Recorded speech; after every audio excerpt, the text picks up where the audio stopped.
Welcome to the Customer Wins podcast, where business leaders discuss their secrets and techniques for helping their customers succeed and in turn grow their business. Hi, I'm Rich Walker, the host of the Customer Wins, where I talk to business leaders about how they help their customers win and how their focus on customer experience leads to growth. Some of my past guests have included Tom Riemann of Practice Intel, Robert Sophia of Snappy Kraken, Matthew Connor of Cyberlinks, and Sean Kapuscinski of Hyphon. Today is a special episode of my series on artificial intelligence, and today's guest is Larry Shumbres, founder and CEO of Archive Intel. And today's episode is brought to you by Quick, the leader in enterprise forms processing. When your business relies upon processing forms, don't waste your team's valuable time manually reviewing the forms. Instead, get Quick. Using our Form Extract API, simply submit your completed forms and get back clean, context-rich data that reduces manual reviews to only 1 out of 1,000 submissions. Visit quickforms.com to get started. All right, Larry, our guest, is a seasoned entrepreneur and prominent figure in the fintech sector. With a wealth of experience spanning over 20 years and affiliation with industry giants like Charles Schwab, Morningstar, New York Life Investments, Larry recently founded, developed, and successfully exited a pioneering risk tolerance platform called Totem Risk to Tiffin. Prior achievements include building Smart Vision by eVestment, acquired by NASDAQ, and leading the sales team at eMoney, culminating in their acquisition by Fidelity. Larry, welcome to the Customer Wins. Oh, thank you, Rich. That intro makes me feel old now. Oh, no. Hey, look, I'm right up there with you. I turned 50 this year. If you haven't heard this podcast before, I talk with business leaders about what they're doing to help their customers win, how they built and deliver a great customer experience, and the challenges to growing their own company. Larry, I want to understand your business a lot better. How does your company help people? Yeah, great question. Before I started this company, Archive Intel, I was looking for a problem to solve in the industry. And when I looked at the Kitch's roadmap, I was like, wow, this is pretty saturated. I'm like, how am I going to start a new company and what am I going to solve for to help the end customer? So I went back to my champions, the champions that helped me build Totem, clients out there, and I said, what's a problem that we could solve for in the financial industry? And I would say 8 out of 10 of them came back to me and said, compliance. Compliance is one of those areas that's nobody thinks about. It's a requirement. We have to do it. And all the products that we're currently using are old legacy products that are outdated. So like if you can improve the processes, make it more modern, easy with an AI overlay, they're like, we would be interested. So after doing a lot of homework, I came up with the idea of building a better all-encompassing electronic communication capturing and monitoring solution for the financial industry that encompassed everything from email communication, social media, website, and texting. And as I was building it, and before I even launched it, the SEC came out and started to fine all the financial firms for not monitoring, capturing their text data. So the timing was almost perfect. And that's what we built. We built an easier, I would say, easier mousetrap for capturing electronic client communications. And then as we were building it, we realized that this is a very manual process. The compliance officers would have to sit there and review all the flagged communications, whether they're email or text or any social media.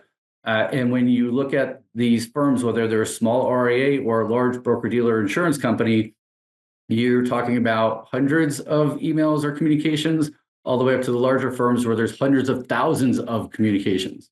And then after the flagging, they also have to manually go through and run a regulated SEC or FINRA review of 15% of all their communications. Again, a very manual, tedious process. So we built an AI to run and do all that for them. So reduce all the flagging, the flag false positives by 98%.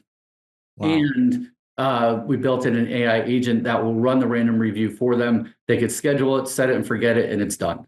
So again, helping the end customer, whether they're a small RIA or a large firm, cutting back about 85% of their manual tasks was our goal, and that's what we've accomplished so far. Wow, that's amazing. Okay, I have several questions around this because you chose to start something that, I mean, you're hearing that the legacy systems were just out of date and not as modern as they could be. How did you view, so first question, I guess, how did you view the competitive landscape then for this type of product? So there were maybe two to three main competitors out there in the market that were old legacy products.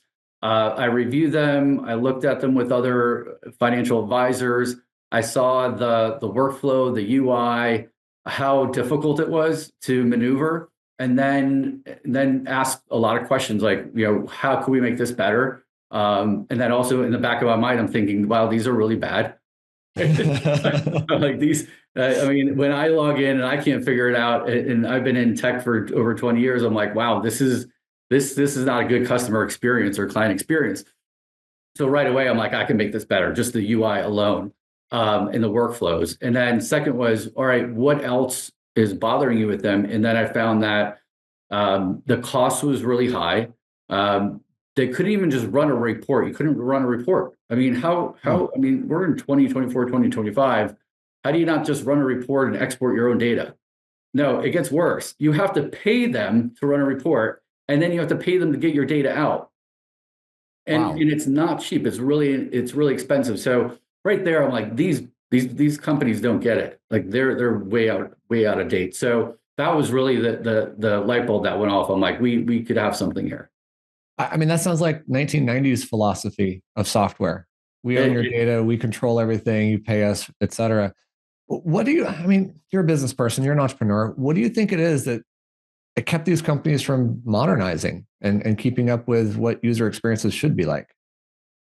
well, you see it a lot, right, in the industry where you have a company and it grows, and the first few years you're focused, you're listening to the client, and then you start to get bigger and bigger, and your executives and you have levels of management, and you stop listening. You stop that flow through from connecting with the client to the executives, and in between kind of gets missed, and then these other companies went into other industries. They went into healthcare, they went into education and government, and then it went global. So Hmm. you're trying to appease everyone, with one product. Where I think it's doable, but you have to do it right, and you have to continue to listen to your client at the end of the day and customer to continue to enhance it and make the product better. Okay, so I know this is tough because you're, how old is your company now? A couple of years? Oh, well, we're a year old. You're old. Okay, so I'm going to ask you a future forward question then. How do you think you'll do it differently, 5 years down the road, 10 years down the road, so that you don't fall into this trap? What are you going to do differently? So the one thing I even do today is I'll jump on. Well, I'm doing a lot of the demos and meeting with clients today, but not as much as our sales team. But as we grow, I'm always looking at technology. I'm always looking at how other people are doing it. But I also would like to continuously jump on a call or two with our sales team, with our support team, find out and listen, hear them, the customer, directly, instead of hearing it through our employees. I think that's one thing that a lot of other executives and CEOs just were like, oh, no, we have people for that. Yeah. And that's where you're really going to hear, what's working, what's not working at your company, what you need to do. Yeah, you know what? Sorry, that's along the goals of along the lines of my own personal goals. Over the next 2 years, what I'm personally trying to do is transition out of daily tasks and into just talking with people. I love talking to customers. I love hearing how we can help solve problems, what problems are coming up, and it helps us innovate. It helps us think about the next thing we should be doing. And I don't ever want to stop doing that. I actually would rather not answer emails though. I agree. I think there should be AI for that. No, not entirely. They still have to have a personal touch. So here's another question, because you started a business in compliance, which, oh my gosh, I mean, drill my eyes out. That sounds so boring to me. And yet I'm in forms, right? How Right. boring is that? Yes. Why did you choose such a boring business, and how hard is it to work in that world? Are people really engaged in it? Are they interested in this? Yeah, it is boring, right? It's so It's not boring to me because it's fact based, and my undergrad degree was pre-law. So you're looking at all legal things, and compliance is somewhat tied into regulatory rules, regulations in the law. So it interested me to find out more, right? And I knew about compliance, and I've been in the industry long enough that I've had my licenses in the past. I've been on the investment side. I've been on the tech side. So when I kept hearing about these issues with compliance, I was reading about it. I'm like, well, this is very simple. Like, it's nothing huge. Like, we're not talking about, trade surveillance and pre-trade monitoring and surveillance. We're just talking about electronic communications, record keeping, capturing data, reviewing it, flagging it. I'm like, the SEC rule 17A-4, 17A-3, right? And a few other kind of low-level rules. I'm like, this is very simple. Why are they making it so difficult? And that's where I thought we could, based on my tech experience, I'm like, we should build something to make it easier. I think that's where the magic is as an entrepreneur. When you see a problem nobody's solving well, and you're like, this has got to be more basic than that. It's got to be easier than what they're doing. Yes. And I'd argue that it's not always as easy as you think it's going to be when you dive into it. Maybe I should ask, what are some of the gotchas that you woke up to a year into your business going, oh my gosh, this was way harder than I thought? Connecting all the APIs for all the connectors. It's you have to, and we have a lot, but we don't have a ton, right? And every connector, you have to have somebody, or you have to be reviewing their updates daily almost, or weekly, because they could change a policy, they could change a UI, they could change an update, and if you don't update your API at the same time, you're not going to capture that data. So that's the biggest, I think, that was the biggest gotcha when we started to build this out. Yeah, my biggest gotcha was we thought we could launch with 300 forms and win customers. And today we have 42,000 forms, and sometimes it's still hard to win customers because we don't have the forms they need. Talk a little bit more about the AI. Were you enamored with AI, or did you just suddenly see it as a tool that could solve a problem? What was your kind of focus?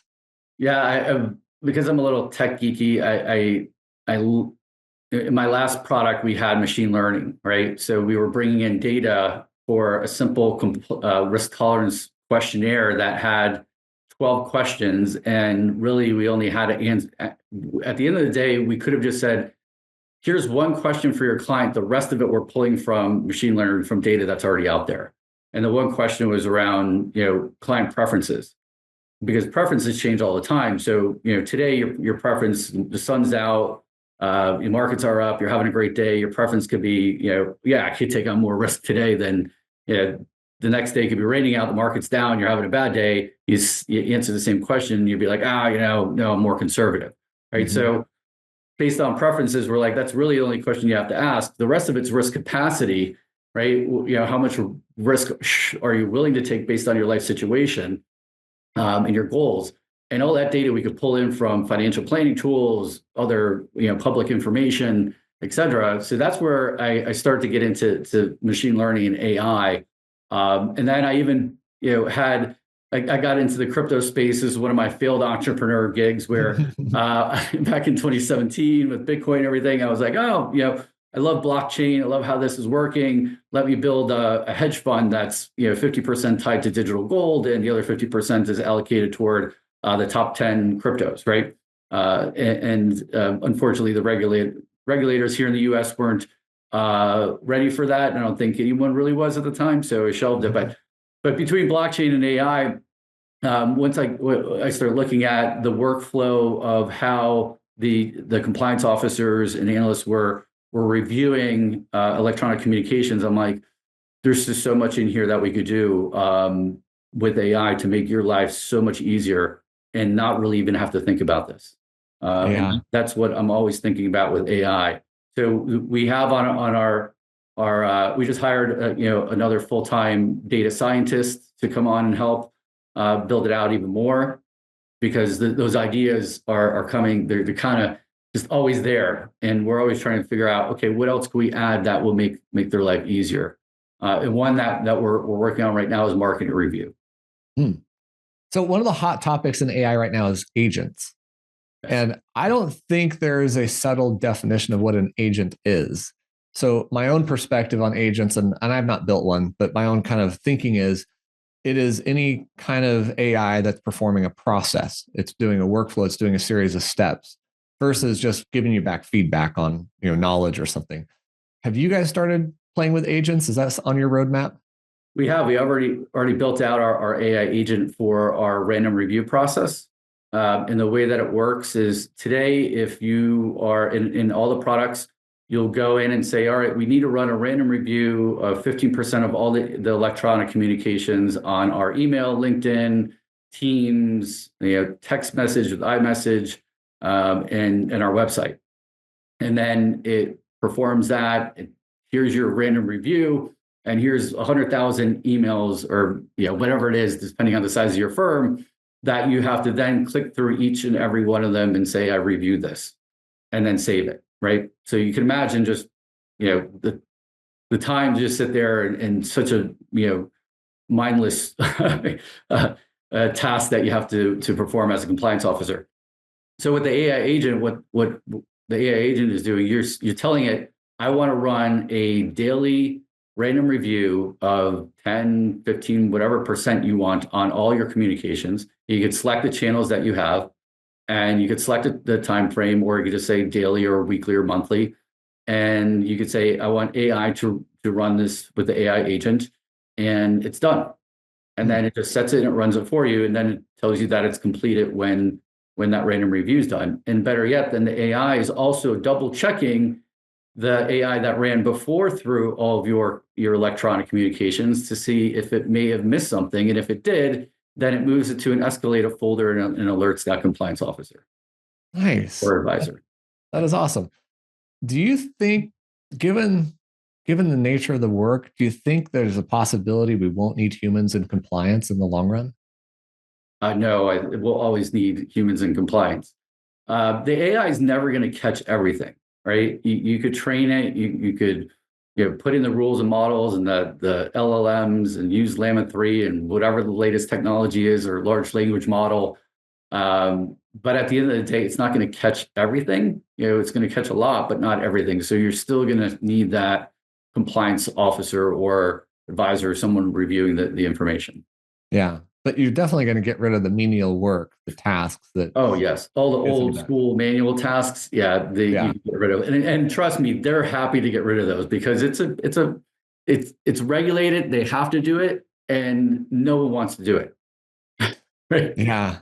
So look, I don't know compliance, the operations of compliance that well, but I have to imagine that when something's flagged and has an issue, there's got to be more communication going out, maybe back to the advisor or the office to do something to rectify it. Is that true? It is. Yeah. So today, if there's an email or communication flagged, then they have to reach out to the employee, advisor, whoever sent that email or communication, talk about it. What's the issue? Take notes, resolve it. Are you guys using AI to automate that communication in any way? So what we're trying to do right now and building out is being proactive on the front end to block any non-compliant communication from going out in the first place. So if you're typing an email and you say, hey, Rich, send me your Schwab account numbers and your social security number, right? Yeah. You forget to encrypt it or just mindlessly hit that send. It'll block that email from going out saying, here's highlighted the non-compliant language that you should fix, and it won't send it out in the first place. So that will help the compliance officers in the back end never have to worry about those emails going out in the first place. Yeah. To review. Right. So you're really helping prevent a lot of problems to even occur then. We are. We're trying to build it out to be proactive. And then even if you have to be reactive on the reactive side, just reducing the false positives, right? The flag false positives. So that was one of the first biggest pain point that we heard was we could put in what they call lexicons, which are basically flagged keywords and phrases. So guaranteed, money laundering, whatever, right? Most Mm-hmm. firms will put about 100 to 150 of those keywords and phrases in there. And unfortunately, it'll catch a lot of that in an email. Even if you're saying, hey, I do not guarantee this return, it'll flag it, right? Even if you put in, words before or after it, it's not going to pick it up every time. So with AI, we've trained the model enough that we continue to train it and add new data on a monthly basis to make sure that we're catching as much as we can. So that's reduced the flag false positives. Now we've seen some firms all the way up to 98% reduction. Okay. Now I have to assume you're using large language models and you have to pay those large language models. So I want to ask a question I'm super curious about for another entrepreneur like yourself running a company. How do you price it? I mean, how do you make sure that the agents aren't running so often that your bills skyrocketing and the client's exposed or you're exposed to unlimited AI token cost, et cetera? How do you manage that? Well, I'm always working with and talking with our dev team and our CTO, and they're actually brighter and smarter than I am, which is great. They're always saying, no, we don't want to do it that way, Larry. Let's do it this way. We could save money doing it this way for now. And then as we grow and get bigger, then we could pay for the customized GPUs and LLMs and things like that. So basically how we're doing it today, we're customizing it as much as we can on our side and training the models without having to go through and customize the actual LLM itself. Mm-hmm. And so that's basically how we're cutting down on cost a little bit right now. But I know what the cost will be, and I just put that into our budget for future capital raise or when we're profitable. Yeah, but do you have to price your product to include the AI consumption? Or not, right? Some firms may be doing that, but I don't think we need to. I think we don't need to pass that on to the client. From what I've seen so far, what we're doing is we're again, there's a cost to add that AI option or benefit or feature, but yeah, we're not really passing that on onto the client. Now, where we are passing on some costs to the client is on the messaging side. Just because there's the cost there actually is higher than our AI cost right now. Yeah, yeah. Well, and AI is going to, in some ways, get cheaper. Otherwise, I think get more expensive, depends on the model or whatever. But look, the nature of my questions are really driving into when you have a cost structure that is variable, but you want to give your customer something they can budget for that's straightforward. How do you blend the two? And there's no simple answer to this. It's different by company, I think. But personally, I see that as part of the challenge of building any kind of software company. Do you feel that way? Yeah, it's definitely a challenge, especially when you first go to market. So what I always look at is if there's competitors out there, what are they charging for? How is their pricing? And then I see based on what they're charging for, are there areas where I feel like they're overcharging the client? So simple things like getting your own data out. Why would you ever charge a client to get your own data out these days? Yeah. Running a custom report. Why are you even running custom reports for your client? Your clients they should be able to do that themselves. So right there, we're like chopping the cost in half for them.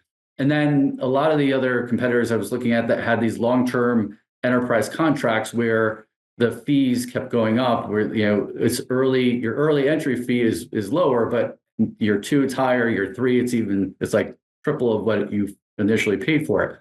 So I'm always like, I build products to, number one, help consumers be financially fit, or 2, solve a problem where other entrepreneurs and companies could be successful as well, right? Mm-hmm. Not here to price gouge. You could be successful by charging, but you don't have to charge too much. Sometimes I think I'm guilty of not charging enough, Oh man, which is yeah. fine, but it is what it is. That's just the way I'm built. Yeah, that's awesome. Okay, so one other type of question going back to market, because you're a newer entrant into the market and you're up against incumbents, what kind of pushback do you get from companies saying, should I trust you? Do I know you, et cetera? How hard is it to be a new entrant at these days? It's always hard being a new entrant anytime, right? You get the pushback of well, we really like what you're doing. Call us in a couple of years, right? Because they don't want to take the risk on, especially if it's a larger enterprise firm. If it is a large enterprise firm, the first thing that they're going to ask for is, do you have your SOC 2 Type 2, right? They're more concerned about the security than anything. If you have the right security in place and cybersecurity and the right insurance, and you have clients and you're growing, you're doing well, and they feel that you're a fit, then we don't get any pushback. But if you don't have your security, your licensing, your insurance, everything to protect your company and protect their company, they're not going to take that risk, right? So that's number one, and then number two is sometimes they just want to wait to see how well you do. And then the other thing that comes up is, so I really like what you're doing, Rich. Quick is awesome, but you've been around for a year, 2 years. Am I going to have to go find another product, another Quick in year 3 because you're going to sell the company? Yeah. So that's their third thing. Yeah. Yeah. No, man, we went through that for the first decade. How do I know you're going to be around? I kept saying we're going to be around. Now we're in year 23, 24. I don't know. We're 23 years old. So we've done it. We've proven ourselves. We're still here. But I mean, this actually plays out to all the different private equity transactions that happen, right? And I see that when they happen, there's like a 50-50 chance in a lot of ways that the companies, if it's being rolled into a bigger company, may not last, or they're going to lose all their people, or their service is going to die and go down. We see that a lot. Yeah. So I'm just curious, what's your ambition with this? Yeah, we want to continue to grow because I see it's funny, every time we see a competitor be acquired by a private equity firm, we kind of celebrate because we're like, well, we don't have to worry about them anymore because we see their customers. The first thing that goes is the customer service, right? When a lot of not all of them, but with the majority of private equity firms that come in and buy them, customer service is gone right away for a while. And then we see the product doesn't advance for a while. So you can take advantage of it. I'm not saying all private equity firms that come in and acquire firms are like that. I saw at eVestment when Insight Partners came in and acquired the majority of that, they continued to invest and grow that firm and kept the founders in place. And it was a very successful exit, even long-term, to NASDAQ. So there are the positives of it, but in the compliance space, I haven't seen a lot of positive acquisitions with the private equity firm. So it's a benefit to us. Yeah, and I think well, from my own experience, because our customer satisfaction score was over 99% for all of last year. Oh, congratulations. I know when you give excellent customer service throughout your company, your customers love you and they'll stick with you and they'll work through challenges with you, which gives you more breath, more air to breathe in how you're trying to run your business and move forward. So it sounds like that you have that philosophy that you're really focused on building the best experience and customer success as part of your business. We are. We're early. We know that we have a lot more work to do. You can't build, they always, that analogy, Rome wasn't built overnight. And, we know we can't build the best compliance solution suite overnight. So we started with the e-coms. We're continuing to hear feedback. We're making changes and adjusting the workflows to make them even more efficient. Small things like, hey, when you first log in, we have a client that has a testimonial on our website. And the last conversation I had with them, they were like, can you change this on when you first log in, it just doesn't seem that intuitive. And I'm like, well, what are we missing? And then when they walked me through it, it was like eye-opening, like, why didn't we think of that? Right. So it's small things like that we're going to continue to improve on early on, and then start to develop and build out, a more modern compliance suite to cover all the bases. We heard something fascinating from one of our newer customers in the sense that they came back to us. They were our customer for like 10 years, got acquired, et cetera, that kind of story. But they told us that their users were afraid to e-sign because we didn't give them a chance to review the form one more time before e-signing. In their mind, they were going to click a button, goes to a black box, and they didn't know what was going to happen next. And it was astounding to us because we're like, wait a minute, the user just finished filling out the form. They're reviewing it right there. So why is that? Why did they need that extra step? But that was such an eye-opening remark. Just give them one more chance to look at it and say, yes, this is what's going to happen next. So you can never, I think, can never not hear your customer. There's so much you can get from talking to them. And we just Yeah, hadn't heard that before. yeah, you're right. I mean, the one thing that has driven a lot of our success early on is when we first launched the product, we're like, all right, we have email, we have social media, we have some of the messaging, and we have website, and all of our clients are like, well, the SEC, they're finding everyone. Can you do iMessage? Can you archive iMessage and WhatsApp and Android? And we're like, well, we'll look into it. And it took a while, but we figured it out. And we also figured out, all right, no one else is really doing this. Everyone's either downloading an app with a new phone number and calling their clients and say, oh, now you have to call me through this app on this phone, Oh my gosh. on this phone number. Or they were saying, they were giving all their employees another phone and saying, here's your only call your clients on this phone and text on this phone, which is like just not a great client experience. So listening to our clients, we're like, well, what if you could just use your own phone number, and then we'll segment your clients from your personal contacts. And they're like, that'd be perfect. That's what we need. So that's what we built and pushed that out. And it's like the number one thing that everyone asks for now is like, hey, I love it. we want to use your iMessage. Yeah, you took out a serious roadblock. Everybody's solving the problem with putting roadblocks in the sales process. And you don't want to stop the sales process by confusing the user or stopping the process. Wow, good job. Look, as we get close to wrapping up here, I have another question, but what is the best way to find you, Larry, and connect with you? Yeah, I would say the easiest way to connect with me and our company, Archive Intel, is go to our website, archiveintel.com. If you want to learn more, we have a lot of information on our website. You could also schedule a demo. It could take anywhere from 15 to 30 minutes. You could schedule it right on our website. We're very transparent. A lot of our pricing, security information is online. And if you need more information, feel free to reach out to anyone on our team. Our contact information is there. And you could also contact me directly through my email at larry@archiveintel.com. Nice. That's awesome. I love it when leaders are approachable and available. All right. I get to ask one of my favorite questions now. Who has had the biggest impact on your leadership style and how you approach your role? Yeah, that is that's a big question because it wasn't just one person, right? It seems like as an entrepreneur, you're always trying to learn. Like, how do you get better as a leader, as in management, and everything that you're doing for the company and for yourself. So I think it started back when early on. I was big into sports, and I loved football. Played football all the way through to college. And in college, one of my coaches was Tim Lewis, and he had the credibility and the knowledge that you just you wanted to hear everything that he had to say. He was All-American, all academic at the University of Pittsburgh. He was All-Pro at Green Bay, the Green Bay Packers.